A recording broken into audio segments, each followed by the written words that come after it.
Many people avoid methi thinking it will make the dal bitter.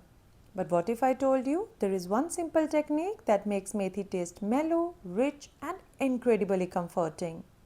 Stay with me because the real secret reveals itself right in the middle of this recipe.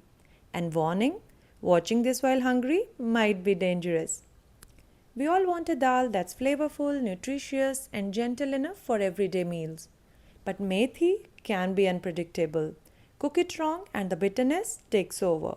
So today let's make a methi chana dal that's balanced, creamy, and absolutely delicious. So we start with 1 cup of chana dal. To soften and smoothen the texture, add 1/4 cup of skinned moong dal. Moong dal blends beautifully with chana dal and gives the finished dish a silky feel. Wash both the dals 2 to 3 times until the water becomes clearer. If you have a little more time, soak them for at least 30 minutes. Even a short soak helps the grains cook evenly and makes the final texture much creamier. This tiny step makes a big difference. You will see why as we cook.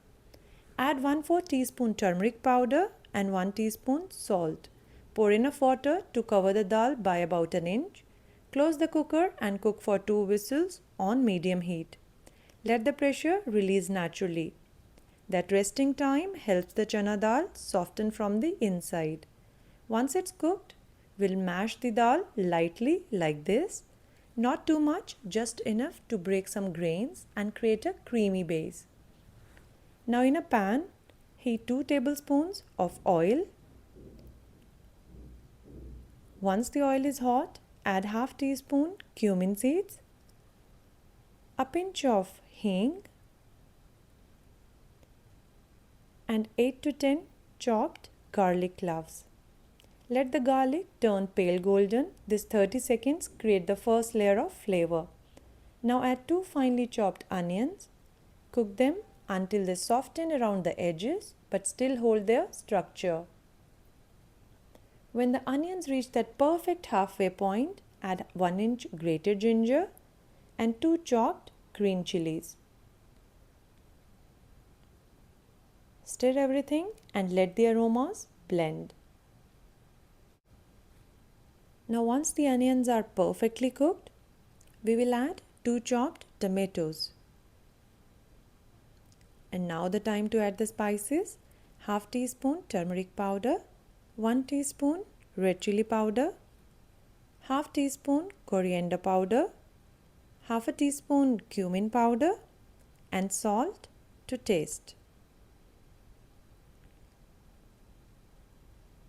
Now mix it well and cook this mixture patiently. The tomatoes need to melt completely. That's what brings sweetness and balances the methi. Once the masala turns glossy and thick, it's time for the star.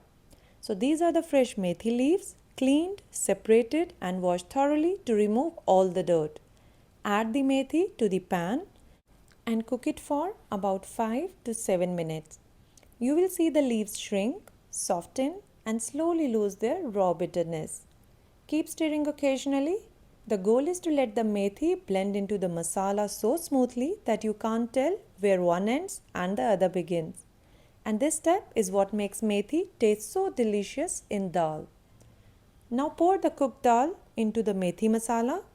Mix slowly and let everything come together. Now you can add water here depending on how you like your dal. Thick and hearty for rotis or a little runnier for rice. Let it simmer for a couple of minutes. The color deepens, the aroma turns warm and the texture becomes beautifully creamy. So for the final touch, heat 1-2 tablespoons of ghee, add dry red chilies, 2 to 5 chopped garlic cloves, a pinch of hing and half teaspoon Kashmiri red chili powder.